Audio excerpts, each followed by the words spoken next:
farming, I would like to point out the significance of the recent adoption of the mission's budget as recommended by the Advisory Committee on Administrative and Budgetary Questions, as well as the initial proposal of the Secretary General to increase the budget.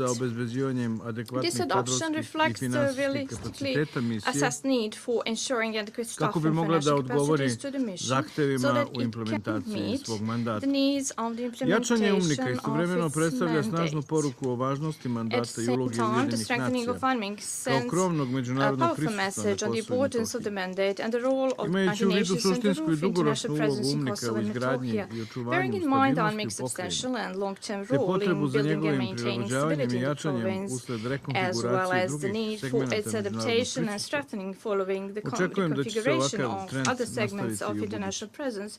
I expect this trend to continue also in the future. It will have, I trust and believe, a positive fact, a comprehensive and more deliberate approach of the mission to the assessment and resolution of a whole range of problems facing Serbian and other non-Albanian communities in the realization of their fundamental rights and on the promotion of still very fragile security and the rule of law in the province. It is evident that in view of the sensitive environment in which it operates, the mission often refrains from criticizing the provisional institutions of self-government in Kosovo and Metohija in stronger terms. Regrettably, the even-handed approach in support did not contribute to the provisional institutions taking more constructive positions. In the context of the contribution to be made to the creation of conditions for an appeal implementation of UNMIC's mandate and support of dialogue between Belgrade and Pristina pursued by the European Union, I would like to underline that the continued convening of Security Council meetings to discuss this issue every 3 months is of key importance. Regular quarterly reporting and UNMIC's ever more visible presence in the field can only have a positive impact on the strengthening of trust and the readiness of the Serbian and other non-Albanian communities to involve in the processes initiated by the Brussels dialogue.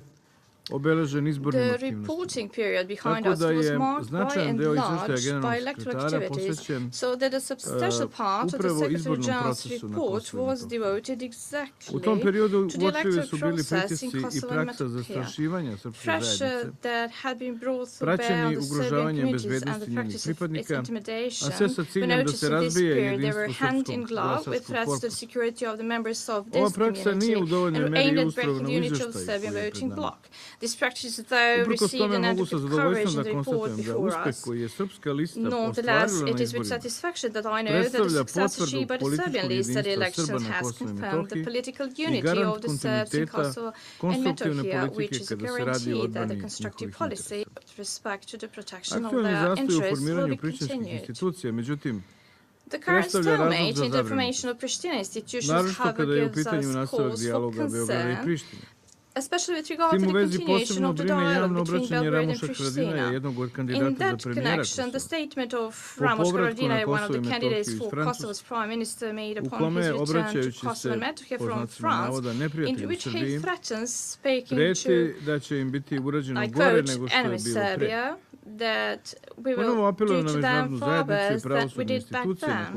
It's particularly worrisome. I call on the international community and the judicial institutions in Kosovo and Metohija again not to remain silent in the face of hate speech and the threats to ethnic cleansing to remain Serbs. We are reminded in this report, just as we were in the previous one, of the inflammatory statements made by Albanian political leaders regarding the creation of the so-called Great Albania. They pose an added threat to the process of reconciliation and the normalization of relations.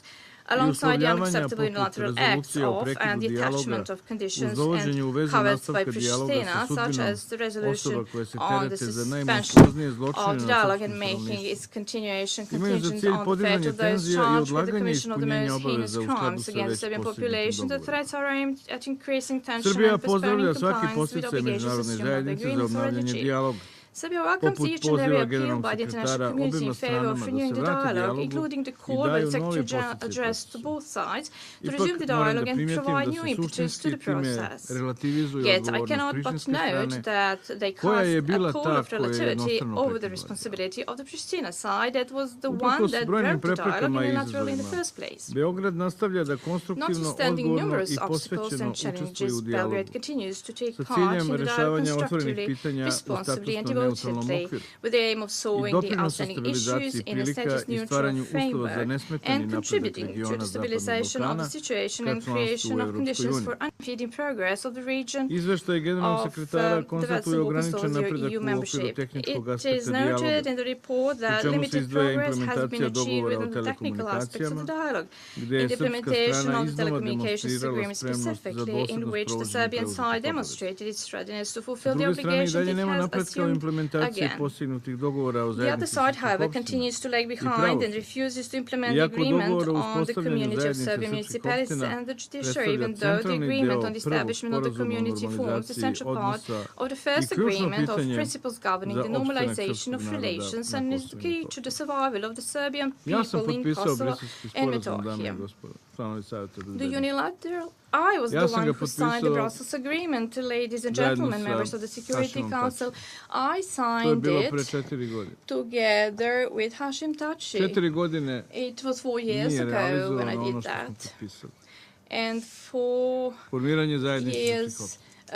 4 years we have not put into realization what we have signed, and that is the formation of the community of Serbian municipalities. So how long are we going to wait for this formation?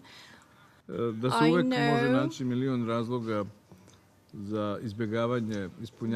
that always a million reasons can be found in order to avoid the obligations already undertaken to be fulfilled.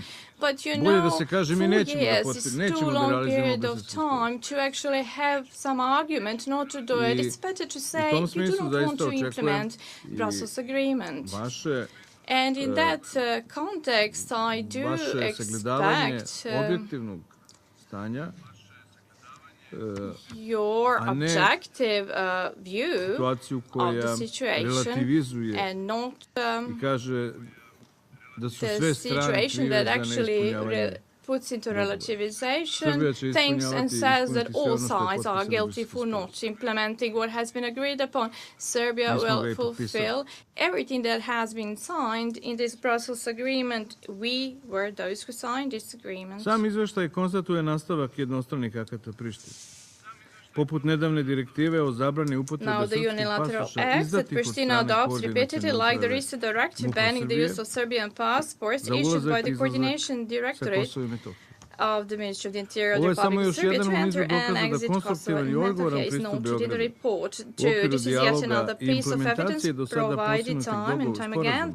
The constructive and responsive approach by Bulgaria in the dialogue and the implementation of the agreements reached thus far is clearly met by Pristina's obstructionism and lack of political will to work towards achieving genuine progress in the normalization of relations. Jasno pokazuje da je neophodan snažan pritisak Saveta bezbednosti Ujedinjenih Europske unije i međunarodne zajednice na Prištinu, kako bi izvršila preuzete obaveze i kako bi se najvažniji element normalizacije odnosa, formiranje zajednice srpskog opština, sprečavanje formiranja vojske Kosova, jasno je pokazalo da Priština itekako može da prihvati sugestije međunarodne. S obzirom na jednostranu suspenziju dijaloga od strane Prištine, izborni period na Kosovu i Metohiji, te navedenu pojačanu nacionalističku retoriku albanskih političkih lidera, izostao je u prethodnom periodu napredak i u okviru dijaloga na visokom nivou. Izvesnu nadu da je moguć skori nastavak dijaloga uliva izjava nakon neformalnog sastanka predsjednika Vučića, Tačija i visoke predstavnice Europske unije Mogherini 3. jula ove godine o posvećenosti od počinjanju nove faze dijaloga i važnosti the fact that it has been agreed to work on starting a new phase of the Također ovdje bih dialogue želeo da and dodam it is important to implement the agreements reached thus još jednu far. konstataciju.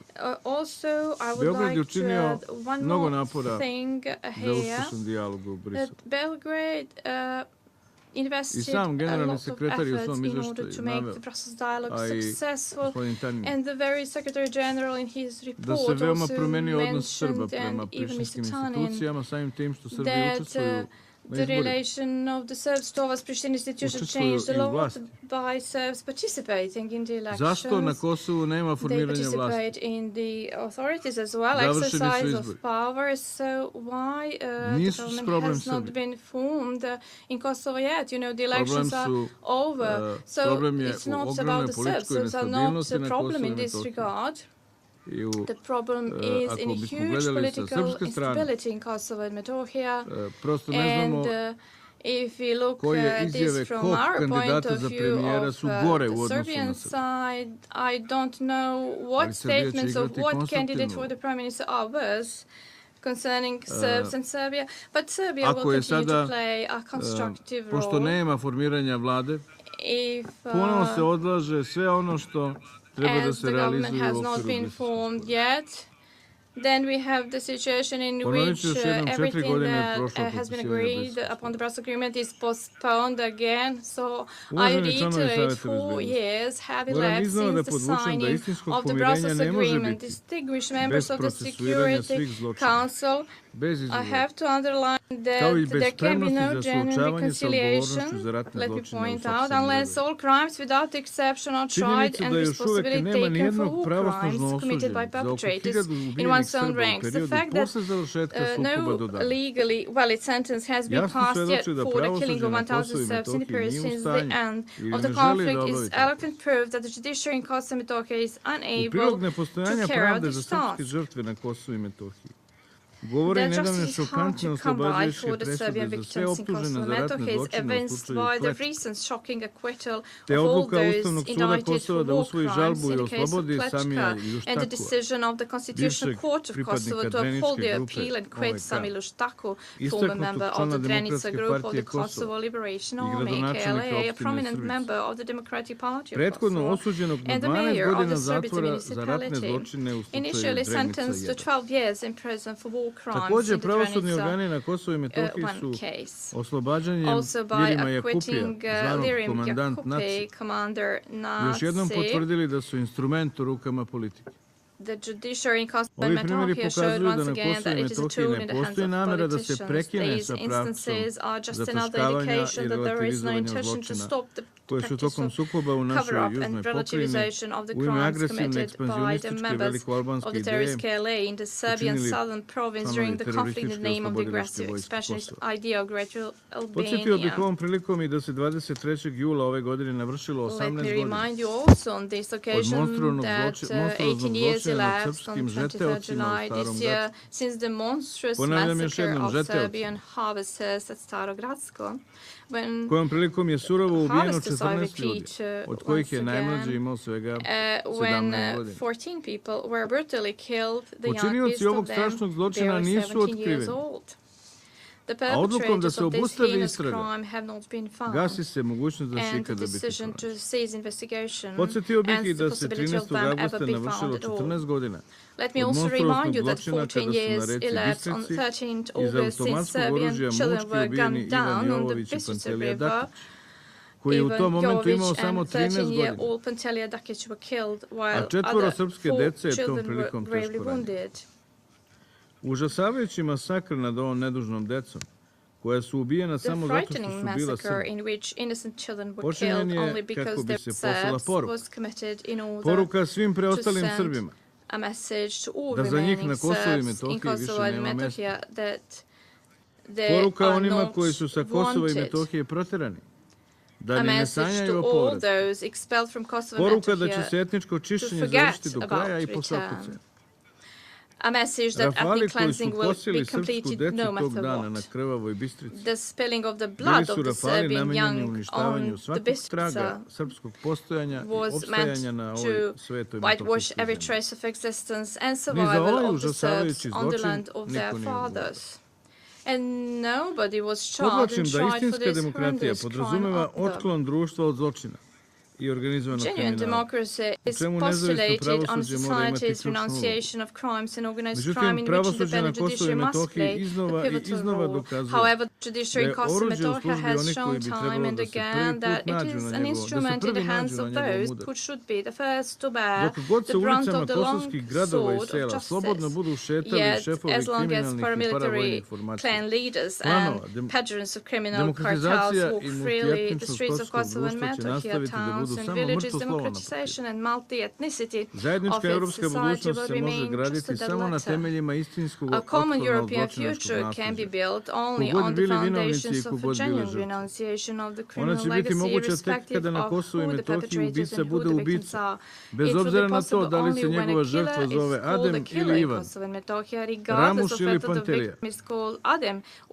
Poruka koja se šalje odlukama da se na slobodu puštaju teroristi i počinioci strašnih zločina jeste da na Kosovu i Metohiji nema pravde ni za srpske, ali ni za albanske žrtve terora takozvane OVK, te da je Srbe na Kosovu i Metohiji dozvoljeno ubijati.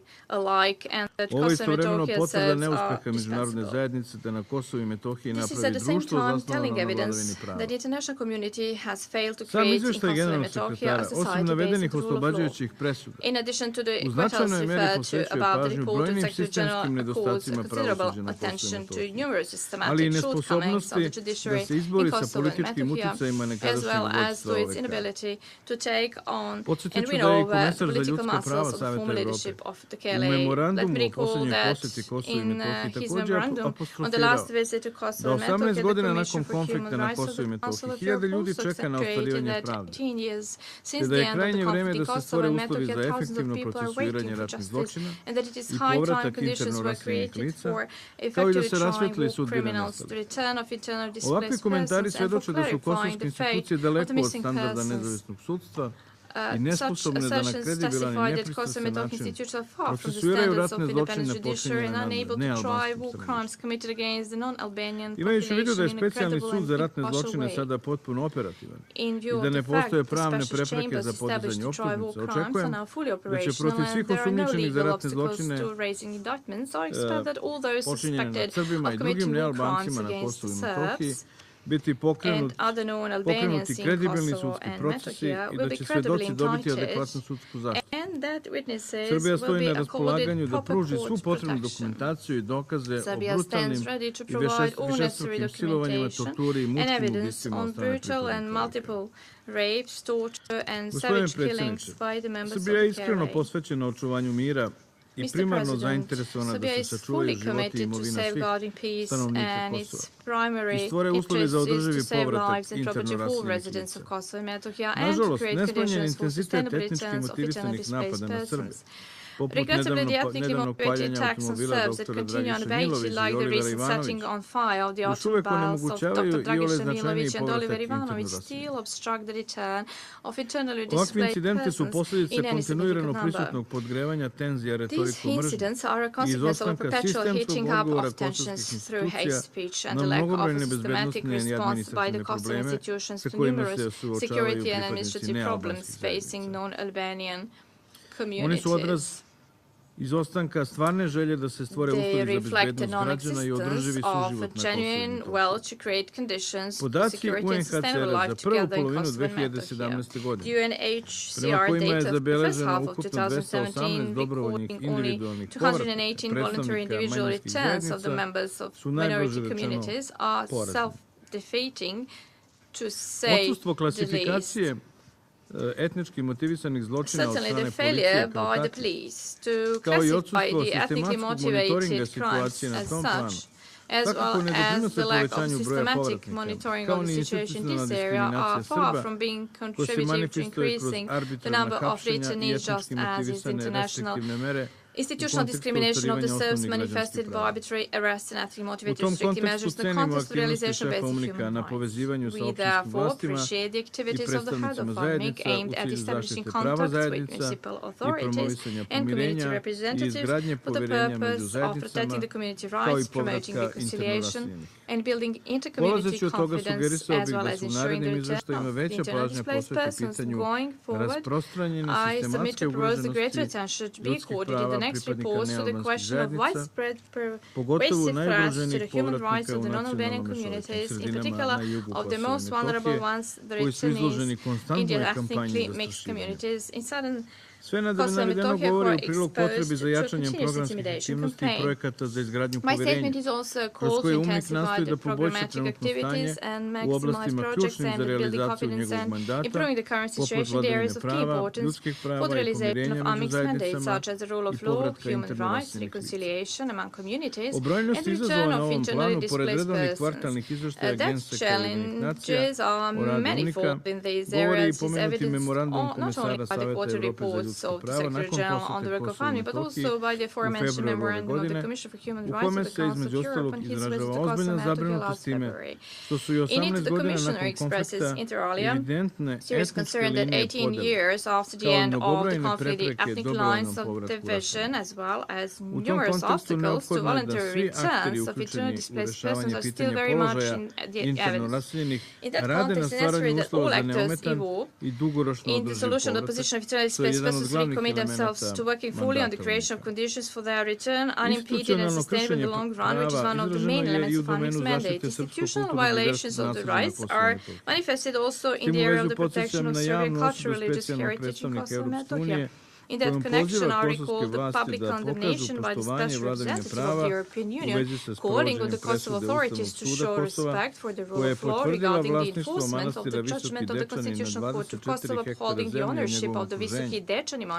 Izveštaj generalnog sekretara ukazuje na nepoštovanje i ignorisanje zakona, pravosudnih institucija i njihovih odluka, odbijanje saradnje sa predstavnicima međunarodne zajednice, nepoštovanje prava Srpske pravoslavne crkve i njenih vera. Također, organizacije civilnog društva izražavaju zabrinutost zbog nepoštovanja zakona o specijalnoj zaštićenoj zoni istorijskog centra Prizren. Apelovao bih ovom prilikom na dalje intenzivno angažovanje međunarodne zajednice u pogledu fizičke i pravne zaštite spomenika srpske kulturne i verske baštine, koji su kontinuirano predmet krađe, oštećenja, rušenja i paljenja.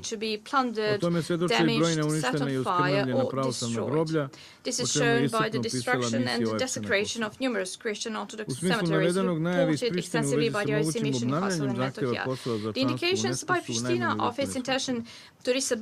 Ukazujem ponovo da takvi jednostrani potezi predstavljaju kršenje povelje Ujedinjenih nacija i važeće rezolucije Saveta bezbednosti Ujedinjenih nacija 1244, kao i da nastojanja Prištine u pravcu ostvarivanja članstva u različitim međunarodnim organizacijama imaju negativan utjecaj na dalje tog dijaloga koji se nalazi u osjetljivoj fazi.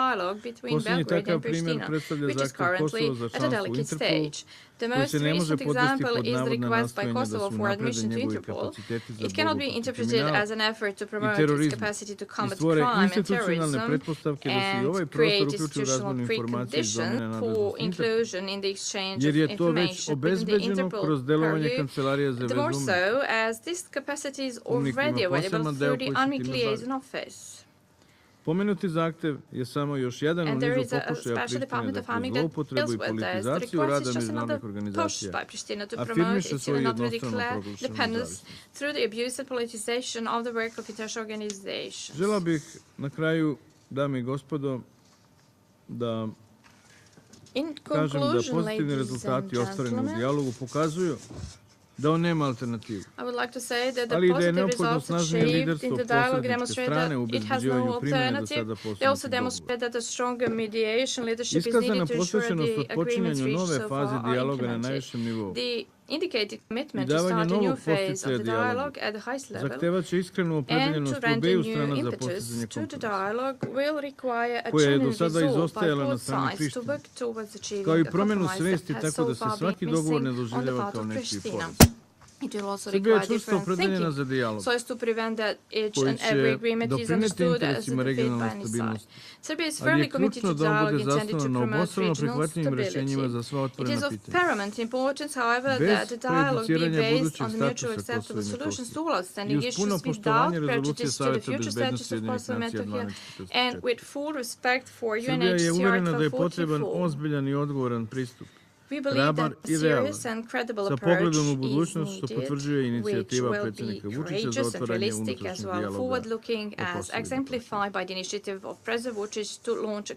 dijaloga o Kosovu i Metohiji. Želim samo na kraju, dame i gospodo, da vas podsjetim, pošto će, očekujem da će gospođa Čutaku ponovo govoriti o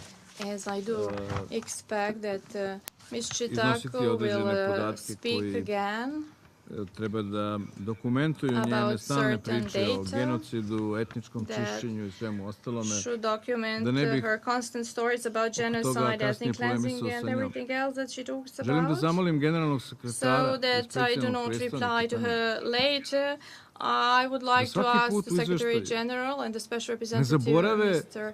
Tanin, that each time in his report that they do not forget the persecuted and exiled citizens of Kosovo and Metohija. So what does it mean that you don't mention this anymore? Na Kosovo se vratilo 1,9% proteranih Srba. Pa šta sad to znači? Oni su jednom proterani i više ih niko ne spominje, tako? Pa nisu oni tamo bili kolonijalna sila, kao što kaže gospođa Čitaku. Oni su tamo živjeli vekovima. Kao što znate, na Kosovo je bio prvi srpski glavni grad Prizren. Kao što znate, svi naši spomenici pod zaštitom Ujedinjenih nacija. Gospođo Čitaku, nije u redu da se smijete, pokažite mi jedan vaš spomenik iz tog perioda, pa ću ja isto da se smijem. Također, 4 spomenika su pod zaštitom UNESCO. Iz 12., 13., 14. veka. Dating back to the 12th, 13th and 14th century. Dečani, Bogorodica Ljeviška i Gračanica. Then Lady of Ljeviš and Gračanica. Tamo su Srbi živjeli vekovima. Više od 200.000 Srba je izbeglo posle 1999. godine i proterano. Vi mislite da to više ne treba da se spominje? Pa vi mislite da je sada to legitimizirano time što se to desilo? Hoće li iko ikada spomenuti potrebu da se Srbi vrate na Kosovo? Ako mislite da lažem, evo ja ću vam napomenuti samo jednu stvar. Statistika je porazna. Strašno. Znate, kada gospođa Čitaku govori o tome da je neko izvršio etničko čišćenje i genocid, to podrazumeva da Albanaca ima manje, je li tako sada? Jer su oni bili žrtve genocida i etničkog čišćenja. Po ovim podacima koje mi imamo, Srbi su izvršili etničko čišćenje i genocid nad sopstvenim narodom, nad Srbima.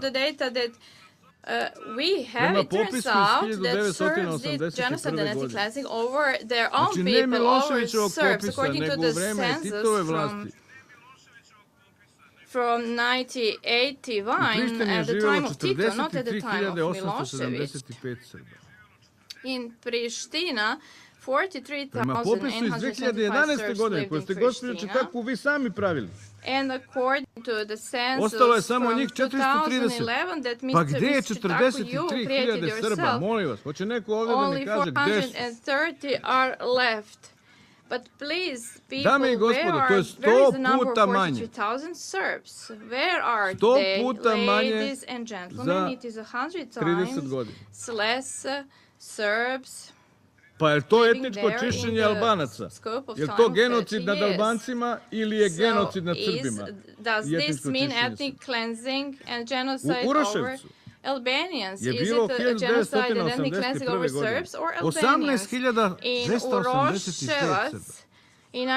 A 2011. godine, gospođo Čitaku, pošto ste vi predstavnik vlasti 32. Zapamtite ovaj broj. 32. To je 600 puta manje. U Peći je 1981. godine Srba i Crnogoraca bilo 17.790. 2011. godine, ponovo pominjem, po vašem popisu, 332. U Đakovici 1981. Srba je bilo 1898. A danas 17. U Podujevu je mesto pored administrativne linije sa Srbijom. To je mesto gde treba da prođe i čuveni autoput Niš-Priština. It is the place U Podujevu je where bilo the famous 2242 Pristina-Niš road should pass A danas through. ih je There used to 12. live 200 puta2,242 manje. Serbs, and today only U 12 Prizrenu, u Serbs gradu live u kojem there, sam ja so it is rođen. 200 times less. Prizren je u 14. veku And bio in the glavni grad town of Srbije. Prizren, the town I was born, in 14th century it was the capital of Serbia. 1981. godine Srba je bilo 11.651.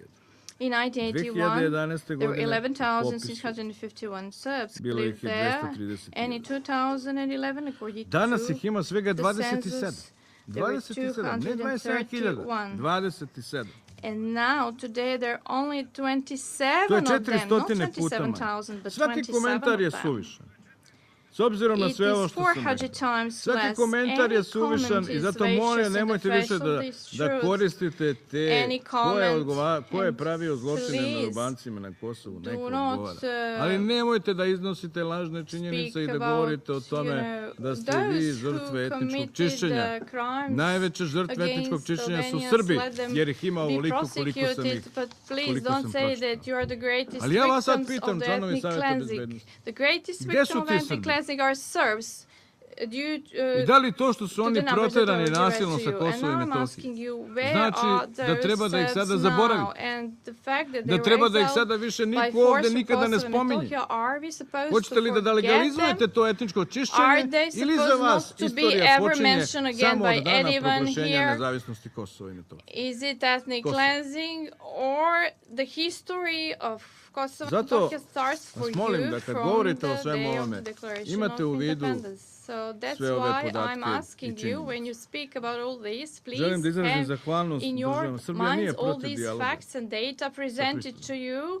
I ali je wish protiv jednostranih to poteza i thank protiv you all. You jednostranih. know, Serbia is not against the jednostranih, dialogue with Pristina, but it is poteza against the unilateral koji acts and I dan danas unilateral predstavnici Prištine, oni će ovde moves govoriti o tome, u sedištu Saveta that bezbednosti even će govoriti o tome da treba da nowadays prekinete misiju representatives Saveta of bezbednosti Pristina Ujedinjenih will nacija na Kosovu. speak about Oni će ovde govoriti, oni su vama podelili govor, podelit će govor the na kojem fact that piše you Republika should Kosovo. Ja vas put pitam, an end da to li the su Ujedinjene mission nacije of funding priznale there. Republiku And then you Kosovo? will have their speech distributed here with the Republic of Ali Kosovo mi pored name on toga it. želimo da So razgovaramo. I'm asking you, Oni će has reći, the United pa Nations završeno je sve recognized šta ima mi s vama da Kosovo? razgovaramo. But despite all this, we do want Što to onda dolazite talk, ovde na ovaj sedmici? and they will say it is all over, Pa što we have zovete onda nothing to Srbiju da talk to razgovara o you svemu? about. Ako je Then to sve why are you rešeno, coming to pa these rešavajte ga vi. meetings of security councils if it's all Ali bih upozorio i resolved, sve then zemlje koje će you ovde da resolve it pozovu na yourself. to, a siguran sam da hoće. But I would also like to Da svi warn priznaju all Kosovo. countries Da that se malo will podsete i to invite and call on da se recognition time of Kosovo by everyone, da govore that o they našem actually teritorijalnom integritetu i remind suverenitetu. themselves a little bit of the facts I nemojte that da they are govorite da speaking terate about nas our da se mi territorial radujemo integrity and kršenju teritorijalnog sovereignty, and integriteta i please suvereniteta do vašeg not zemalja. force us and Suviše su ozbiljne teme be happy about the da bi se violation of o njima sovereignty and razgovaralo u territorial integrity of klišejima. third countries. These are two Mi hoćemo serious trajno topics rešenje za problem Kosova to i Metohije. be discussed Trajno in rešenje clichés. We može do doći want od to trajnog have rešenja a samo uvažavanjem solution, legitimnih durable interesa i solution Srba i for Kosovo Albanaca. and Metohija that can be reached only through To the respect of da neko legitimate dođe, interests of both to da Albanians neko ovde and dođe i Serbs. kaže ovo je od sada nova država, bez saglasnosti države od koje se ocepljuje. Je From now on, nešto this is the new state što without ukoliko the se ustanovi agreement kao of the country međunarodno that pravo, it sets from može is razbiti svaku od vaših something zemalja. that it be determined as international law can actually break and violate Sigurno, any authority of any međunarodne of your okolnosti su se countries. promenile. So for I sve je to sure, jasno. the international Ali circumstance and situation has changed. Obostrano It's all prihvatljivo very rešenje clear, mora da but uzme u obzir prava i interese the obiju strana. mutually acceptable solution must take into consideration rights U and slučaju interests Kosova of both nije reč sides. o pravu naroda na samoopredeljenje. In case of Kosovo, it is not about the Jer gospođa right Čitako of people nije to Kosovarka, self-determination. ona je Albanka. Because Ms. Jer Čitako ona ne is postoji- not a ne Kosovar, postoji she's Kosovo. Albanian. Ne postoje narod Because Kosovari. The Kosovars as people Pravo na not samoopredeljenje imaju oni narodi koji nemaju svoje države. possess. The right to self-determination Njen narod, albanski narod, ima svoju državu. Reč je o nacionalnoj manjini koja je živjela na prostoru Srbije i Jugoslavije i koja je jednostrano proglasila novu državu. Ali mi želimo o svemu tome da razgovaramo, ali ne možemo da prihvatimo to. Da mi nemamo šta više. Ako nemate šta više sa nama da razgovarate, slobodno radite šta hoćete, nemojte da se obraćate Srbiji uopšte za bilo šta. Uostalom, formirajte sada vladu na Kosovu, niko vam ne brani. Niko vam ne brani. Kao što vidite, Srbi na Kosovu i Metohiji igraju konstruktivnu ulogu. Zato želim svima da izrazim zahvalnost što nas uopšte slušate. Želeo sam ovo da kažem unapred, jer znam šta će govoriti gospođa Čitaku. Oni ništa drugo ne govore, samo to. Govore o humanitarnoj kataklizmi koju su doživjeli i genocidu, etničkom čišćenju. Ja sam vam pročitao šta je rezultat takve vekovne detenijske politike. Imajte to u vidu. Jer srpski narod nije došao na Kosovo kao kolonijalni narod. On je živeo na tim prostorima vekovima. I to može zadesiti svaku od vaših zemalja. I nemojte tako olako da dajete izjave, da pozivate sve druge da priznaju Kosovo. Very easy statements and inviting others to call on others to recognize Kosovo because in this way you insult Serbia. We are not Jer ova mala Srbija je zajedno sa vama, dame i gospodo, u okviru Jugoslavije formirala Ujedinjene nacije posle Drugog svjetskog rata, dala milione žrtava u Prvom svjetskom ratu, zajedno sa Velikom Britanijom, Francuskom, Rusijom, isto tako i u Drugom svjetskom ratu, za razliku od nekih drugih koji su se borili na strani onih koji su protiv kojih se vodio i Prvi i Drugi svjetski rat. Zbog svega toga mi ostajemo verni principima teritorijalnog integriteta i suvereniteta. Sve ovo što ja sada govorim, ne govorim ni o kakvom nasilju, govorim o mirnom načinu za rješavanje problema. Mislim da imamo mnogo zajedničkih interesa. Mislim da smo putu da to peaceful ways of resolving issues. I think we have many common interests, and I think we are on the good path of resolving things if there is enough respect by both sides. Thank you.